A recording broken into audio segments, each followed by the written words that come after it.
First of all ಶುಭಾಶಯಗಳು. ಶೇಷ March 6 release ಆಗ್ತಾ ಇದೆ. ಒಂದು ಒಳ್ಳೆ ಸಿನಿಮಾ, ಸಸ್ಪೆನ್ಸ್ ಕ್ರೈಮ್ ಥ್ರಿಲ್ಲರ್. ಯಾವಾಗಲೂ ಹೇಳ್ತಾ ಇರ್ತೀನಿ, ಪ್ರಪಂಚದಲ್ಲಿ ಒಬ್ಬ ಶಿಕ್ಷಕ ತಪ್ಪು ಮಾಡಬಾರ್ದು, ವಿದ್ಯಾರ್ಥಿ ಭವಿಷ್ಯ ಹಾಳಾಗುತ್ತೆ.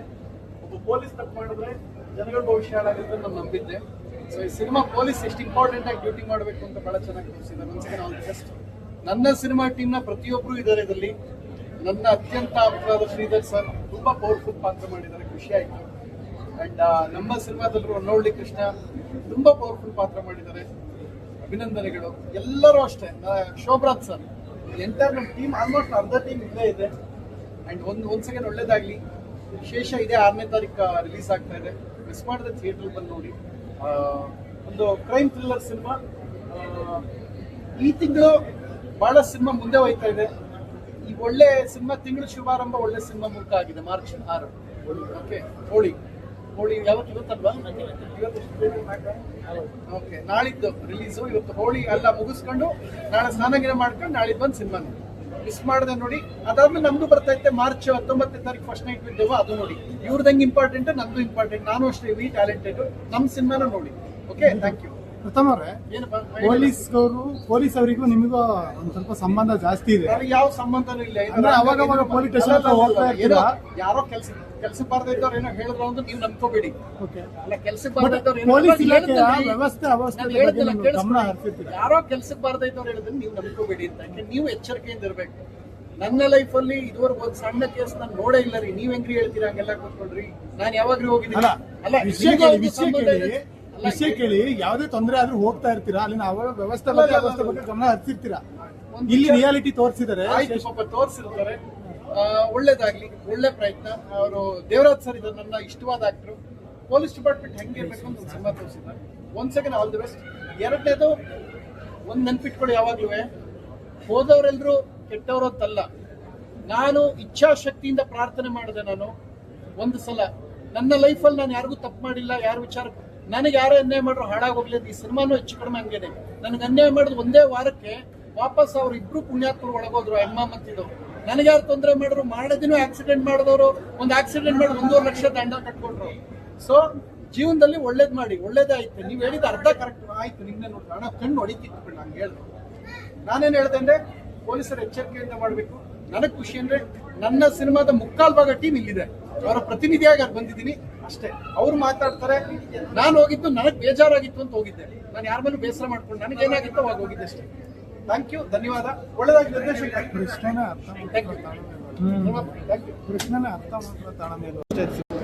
ಮೂವಿ ತುಂಬಾ ಚೆನ್ನಾಗಿತ್ತು. I think it's a very suspense movie, so everyone must watch. Compare to other cinema suspense ಇದರಲ್ಲಿ ಏನು ನಿಮಗೆ ಇಂಟ್ರೆಸ್ಟಿಂಗ್ ಇದೆ? ಐ ಥಿಂಕ್ ಇದರಲ್ಲೊಂದು ಮೆಸೇಜ್ ಇದೆ ದಟ್ ತುಂಬ ಕಡೆ ಈ ಥರ ಆಗ್ತಿದೆ ಅಂತ. ಲೈಕ್ ಪೊಲೀಸ್ ಅವರೇ ಕರಪ್ಟ್ ಆಗೋದ್ರೆ then where should the public. So I think everyone should watch this movie. It's really nice. ಅನ್ನೋದು ಮಾತ್ರ ಬಿಗಿನಿಂಗ್ ಹೆಂಗಾಗುತ್ತೆ ಅಂತ ಗೊತ್ತಿತ್ತು ಅಷ್ಟೇ. ಬಟ್ ನಾನು ಕೊನೆ ಎಂಡ್ವರೆಗೂ ಸೀಟಿನ ಕೊನೆಯಲ್ಲಿ ಕೂತು ಏನಾಗುತ್ತೆ ಅನ್ನೋ ಕಾತುರದಲ್ಲೇ ಇದೆ. ನಾನು ವೃತ್ತಿಪರ ಪೊಲೀಸ್ ಅಧಿಕಾರಿಯಾಗಿ 35 ವರ್ಷ ಕರ್ನಾಟಕ ಪೊಲೀಸ್ನಲ್ಲಿ ಕೆಲಸ ಮಾಡಿದವನು. ಬಟ್ ನಾವು ಥ್ರೂಔಟ್ 35 ವರ್ಷ ಒಳ್ಳೆ ಕೆಲಸ ಮಾಡಿದ್ವಿ. ಯಾಕಂದ್ರೆ ನಾನು ಸೇರಿದ್ದು 77ನೇ ಇಸ್ವಿಲಿ. ಬಹಳ ಜನ ಇಲ್ಲಿ ಇರೋರು ಹುಟ್ಟಿರ್ಲಿಕ್ಕಿಲ್ಲ ಆ ವರ್ಷ. ಆಗ ನಮ್ಮ ವ್ಯವಸ್ಥೆ ಬಹಳ ಒಳ್ಳೇದಿತ್ತು, ಬಹಳ ಪ್ರಾಮಾಣಿಕರಿದ್ರು, ಬಹಳ ಒಳ್ಳೆ ಜನ ಇದ್ರು. ನಾನು ನಿವೃತ್ತಿಯಾಗಿ 14 ವರ್ಷ ಆದ್ರೂ ನನ್ನನ್ನು ಇವತ್ತು ಸಿನಿಮಾ ಕರೆಸಿರ್ಬೇಕಾದ್ರೆ ನಾನು ಒಬ್ಬ ಒಳ್ಳೆ ಕರ್ನಾಟಕ ಪೊಲೀಸ್ ಅಧಿಕಾರಿ ಆಗಿದ್ದಕ್ಕೆ ನನ್ನ ಇವತ್ತು ಕರೆಸಿದ್ದಾರೆ ಇಲ್ಲಿಗೆ. ಬಟ್ ಇಲ್ಲಿ ತೋರಿಸಿರುವ ಸ್ಟ್ಯಾಟಿಸ್ಟಿಕ್ ಪೊಲೀಸ್ ಅಧಿಕಾರಿಗಳು ನನ್ನ ಜೊತೆ ಇದ್ರು. ಫ್ರಮ್ DG ಟು PC ವರೆಗೂ ಇಂಥ ಸ್ಟ್ಯಾಟಿಸ್ಟ್ಗಳ ಮಧ್ಯದಲ್ಲಿ ನಾವು ಕೆಲಸ ಮಾಡಿದ್ದೀವಿ. ವ್ಯವಸ್ಥೆ ಹಾಗೇ ಇದೆ. ಒಳ್ಳೆಯವರು ಇರ್ತಾರೆ, ಕೆಟ್ಟವರು ಇರ್ತಾರೆ. ಬಟ್ ಇದರಲ್ಲಿ ಕೊನೆಯಲ್ಲಿ ಒಂದು ಹೇಳೋ ಪ್ರಕಾರ, ಸ್ಕೂಲ್ನಲ್ಲಿ ಕೆಟ್ಟ ಮೇಸ್ಟ್ ಇದ್ರು, ಪ್ರೈವೇಟ್ ಸ್ಕೂಲ್ ಇದ್ರು, ಗೌರ್ಮೆಂಟ್ ಸ್ಕೂಲ್ ಇದ್ರು, ಒಳ್ಳೆ ಸ್ಕೂಲ್ಗೆ ಹೋಗ್ಬೋದು, ಆಸ್ಪತ್ರೆ ಪ್ರೈವೇಟ್ ಹೋಗ್ಬೋದು. ಆದರೆ ಪೊಲೀಸ್ ಇಲಾಖೆಗೆ ಆಲ್ಟರ್ನೇಟ್ ಇಲ್ಲ. ಸೊ ನನ್ನ ಪ್ರಕಾರ ಪೊಲೀಸ್ ಇಲಾಖೆಗೆ ಸೇರೋರು ಹಣ ಮಾಡಬೇಕು ಅಂತ ಸೇರಲೇಬಾರ್ದು. ಹಣ ಮಾಡ್ಬೇಕಾದ್ರೆ ನೋಡಿ, ಸಿನಿಮಾ ಮಾಡಿ ಹಣ ಮಾಡಿ.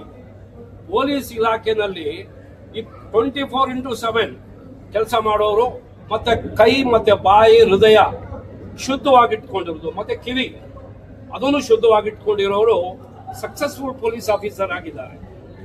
ನನ್ನ ಗುರುಗಳು PG ಹರ್ಲಂಕರ್ ಅಂತೇಳಿ ಅವರು IPS ಆಫೀಸರ್ ಆಗಿ 13 ವರ್ಷ ಆದ್ಮೇಲೆ ಒಂದು ಫ್ರಿಡ್ಜ್ ತಗೊಂಡಿದ್ದಾರೆ. ಆಗ ನೀವು ನೆನೆಸ್ಕೊಳ್ಳಿ, 13 ವರ್ಷ ಆದ್ಮೇಲೆ ಫ್ರಿಡ್ಜ್ ತಗೊಳ್ಳುವಾಗ ಆಗ ಬೆಲೆ ಇದ್ದಿದ್ದು 3,000 ರೂಪಾಯಿ ಫ್ರಿಡ್ಜ್. ಅಂತ ಪ್ರಾಮಾಣಿಕ ಅಧಿಕಾರಿಗಳ ಜೊತೆ ಕೆಲಸ ಮಾಡಿದವರು. ಬಟ್ ಅಷ್ಟೇ ದುಷ್ಟ ಪೊಲೀಸ್ ಅಧಿಕಾರಿಗಳ ಮಧ್ಯೆನೂ ಕೆಲಸ ಮಾಡಿದ್ರು. ಇದನ್ನು ನೋಡುವಾಗ ನನಗೆ ಸ್ವಲ್ಪ ವೀರಪ್ಪನ ಕಾರ್ಯಾಚರಣೆಗಳು ನೆನಪು ಬರ್ತಾ ಇತ್ತು. ವೀರಪ್ಪನು ಒಳ್ಳೆ, ಯಾವ ಮಗು ಹುಟ್ಟುತ್ತೆ ನೋಡಿ, ಒಳ್ಳೆ ಮಗುವಾಗೇ ಹುಟ್ಟುತ್ತೆ. ಈ ಸಮಾಜ ಅವನ್ನ ಒಳ್ಳೆಯವನು ಕೆಟ್ಟವನು ಮಾಡುತ್ತೆ. ವೀರಪ್ಪನು ಹುಟ್ಟಿದ್ದು ಒಳ್ಳೆ ಪಾಪ ಫ್ಯಾಮಿಲಿಯಲ್ಲಿ ಹುಟ್ಟಿದ. ಬಟ್ ಅವನಿಗೆ ಪೊಲಿಟಿಷಿಯನ್ಸ್, ಬ್ಯಾಡ್ ಫಾರೆಸ್ಟ್ ಆಫೀಸರ್ಸ್, ಬ್ಯಾಡ್ ಪೊಲೀಸ್ ಅವನನ್ನ ಬೆಳೆಸಿ ಸಮಾಜದಲ್ಲಿ ಅಲ್ಲಿಗೆ ತಗೊಂಡ್ಬಂದ್ರು. ಅವನು ಯಾವಾಗ ಬಹಳ ಕುಖ್ಯಾತಿ ಆಗ್ಬಿಟ್ಟ, ನರಾಂತಕಾದ ನಮ್ಮಂತ ಪೊಲೀಸ್ ಅಧಿಕಾರಿಗಳನ್ನ ಅಲ್ಲಿಗೆ ಕಾರ್ಯಾಚರಣೆಗೆ ತಗೊಂಡೋದ್ರು. ನನ್ನ ಜೊತೆಲಿ ಬಹಳಷ್ಟು ಜನ ಅಲ್ಲಿ ಅವ್ರ ಪ್ರಾಣ ತೆತ್ತರು. ಒಂದು ಮಾತು ಹೇಳಕ್ ಇಷ್ಟಪಡ್ತೀನಿ, ನೀವು ಎಷ್ಟು ಒಳ್ಳೆಯವರಾಗಿರ್ತೀರಾ, ಸಮಾಜನೂ ಅಷ್ಟೇ ಒಳ್ಳೇದಾಗಿರುತ್ತೆ, ನಿಮ್ಮ ಸುತ್ತಮುತ್ತಲೂ ಅಷ್ಟೇ ಒಳ್ಳೇದಾಗಿರುತ್ತೆ. ನೀವು ಹಣ ಮಾಡಬೇಕು ಅಂದ್ರೆ ದಯವಿಟ್ಟು ಪೊಲೀಸ್ ಇಲಾಖೆಗೆ ಸೇರಬೇಡಿ. ಬಟ್ ಈ ಸಿನಿಮಾ ನೋಡುವಾಗ ನನಗನ್ಸುತ್ತೆ, ಈಗ ಇತ್ತೀಚೆಗೆ ಒಂದು 3-4 ವರ್ಷದಿಂದ ಪೊಲೀಸ್ ಇಲಾಖೆಯಲ್ಲಿ ನಡೀತಾ ಇರೋ ಒಂದು ಭ್ರಷ್ಟಾಚಾರ ನೋಡುವಾಗ ನಿಜಕ್ಕೂ ಕಣ್ಣಲ್ಲಿ ನೀರು ಬರುತ್ತೆ. ಯಾಕೆಂದ್ರೆ ಮುಂದಿನ ಭವಿಷ್ಯ ಏನಪ್ಪಾ ಅನ್ನೋ ದೊಡ್ಡ ಒಂದು ಕ್ವಶನ್ ಮಾರ್ಕ್ ಉಳಿದ್ಬಿಡುತ್ತೆ ನನ್ನ ಮನಸ್ಸಲ್ಲಿ. ಯಾಕೆಂದ್ರೆ ನಾವು ಸೇರಿದಾಗ ನಮ್ಮ ಹಿರಿಯರು ನಮ್ಮನ್ನು ಬೆಳೆಸಿದ್ರು. ಅಶೋಕ ನೋಡು, ನೀನು ಒಳ್ಳೆ ಪೊಲೀಸ್ ಅಧಿಕಾರಿ ಆಗ್ಬೇಕು, ರಕ್ಷಣೆ ಮಾಡಬೇಕು ಸಮಾಜನ ಅಂತ ನಾವು ಮಾಡ್ಕೊಂಡು ಬಂದ್ವಿ. ನಾವು ನಿವೃತ್ತಿ ಆಗುವಾಗ ನಾವು ಆ ಥರ ಅವ್ರನ್ನ ಬೆಳೆಸಿದ್ದೀವಿ. ನಮ್ಮ ಸ್ಟೂಡೆಂಟ್ಸ್ ಬಹಳ ಜನ ಇದ್ದಾರೆ ಇಲಾಖೆನಲ್ಲಿ. ನಿಮ್ಗೆ ಗೊತ್ತಿರಬಹುದು, ಆಂಧ್ರ ಪ್ರದೇಶ, ತಮಿಳುನಾಡು, ಕೇರಳ, ಕರ್ನಾಟಕದ ಪಾಂಡಿಚೇರಿ ಇಷ್ಟು ರಾಜ್ಯಗಳಲ್ಲಿ ಹೈಯೆಸ್ಟ್ ಇವತ್ತು ಡ್ರಗ್ಸ್ ಹಿಡಿದಿರೋದು ನಮ್ಮ CCB, ಬೆಂಗಳೂರು CCB. ಅವ್ರ ACP ನನ್ನ ಸ್ಟೂಡೆಂಟ್ ಮಹಾನಂದ್ ಅಂತೇಳಿ, ನನ್ನ ಪ್ರಾಡಕ್ಟ್. ಅವನ ರಕ್ತ ಕಣಕಣಗಳಲ್ಲಿ ಅವನಿಗೆ ಪ್ರಾಮಾಣಿಕತೆ ಹೇಳ್ಕೊಟ್ಟಿದ್ದೀನಿ. ಹೆಚ್ಚು ಕಮ್ಮಿ 250-300 ಕೋಟಿ ಇದನ್ನ ಹಿಡಿದಿದ್ದಾರೆ.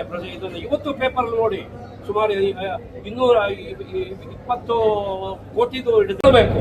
ನೀವು ಸಮಾಜನ ರಕ್ಷಣೆ ಮಾಡೋರು, ದೇಶನ ಹೇಗೆ ಸೈನಿಕರು ರಕ್ಷಣೆ ಮಾಡ್ತಾರೆ, ಈ ಸಮಾಜನ ರಕ್ಷಣೆ ಮಾಡೋರು ಪೊಲೀಸ್ನವರು. ಅವರು ಭಕ್ಷಕರಾಗಬಾರದು ಯಾವತ್ತು. ಈಗ ನನ್ನ ಸ್ನೇಹಿತರು ಹೇಳ್ತಾ ಇದ್ರು, ನನ್ನ ಇನ್ನೊಬ್ರು SP ರವಿ ಒಬ್ರು ಇನ್ಸ್ಪೆಕ್ಟರ್ನ ಹಿಡಿದು ಬಿಡ್ತಾರೆ ಇತ್ತೀಚೆಗೆ ಲೋಕಾಯುಕ್ತ. ಕೂಗಾಡ್ತಾನೆ ಅವನು ಹೆಲ್ಪ್ ಅಂತ ಹೇಳಿ ಯೂನಿಫಾರ್ಮ್ ಅಲ್ಲಿ. ಅವ್ರಿಗೆ ಸ್ಟ್ರೋಕ್ ಆಗ್ಬಿಟ್ಟಿದೆಯಂತ. ಇನ್ನು ಕೆಲವೇ 1 ವರ್ಷ 2 ವರ್ಷ ಸರ್ವಿಸ್ ಇರೋದು. ನೋಡಿ, ಭ್ರಷ್ಟಾಚಾರ ಯಾವತ್ತೂ ಮಾಡಬಾರ್ದು, ಒಳ್ಳೆ ಕೆಲಸ ಮಾಡಿ. ಈ ಸಿನಿಮಾ ಪೊಲೀಸ್ ಇಲಾಖೆಯದು ಕಣ್ಣು ತೆರೆಸುವಂಥ ಸಿನಿಮಾ ಇದು ನನ್ನ ಪ್ರಕಾರ. ಈಗ ಯಾರು ಪೊಲೀಸ್ ಇಲಾಖೆಯಲ್ಲಿ ಇದ್ದಾರೆ ಅವ್ರು ಈ ಸಿನಿಮಾ ನೋಡಬೇಕು. ಹೊಸದಾಗಿ ಸೇರೋವ್ರಿಗೂ ಒಂದು ಒಳ್ಳೆ ಸಿನಿಮಾ ಇದು. ಯಾಕಂದರೆ ಒಳ್ಳೆ ಪೊಲೀಸ್ ಇಲ್ಲ ಅಂತ ಹೇಳಿದರೆ ಒಳ್ಳೆ ಸಮಾಜ ಇರಲಿಕ್ಕೆ ಸಾಧ್ಯವೇ ಇಲ್ಲ.